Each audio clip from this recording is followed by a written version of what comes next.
அன்புக்குரியவர்களே, அண்மையிலே மேன்மைகொள் சைவ நீதி என்று திரு வாசுதேவன் என்கின்ற ஒரு நல்ல எழுத்தாளர் எழுதிய ஒரு இறை புத்தகத்தை படித்தேன். ஏன் நாம் பெயரோடு குறிப்பிடுகின்றோம் என்றால், நாம் வாசிக்க வேண்டும் அடுத்த தலைமுறை. மேன்மைகொள் சைவ நீதி அந்த புத்தகத்தின் பெயர்.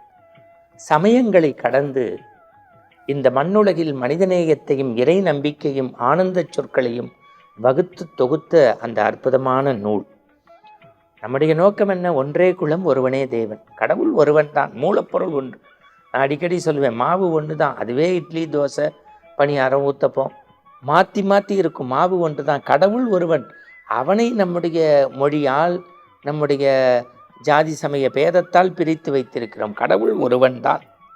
சமயம் என்பதனுடைய நோக்கமே சமைக்கப்படுவது. அப்படின்னா என்ன அர்த்தம்? இந்த மனித வாழ்வு வளம் பெற மக்கள் தன்னலம் துறந்து பொதுநலத்தில் ஈடுபட உருவாக்கப்பட்டதுதான் சமயம்.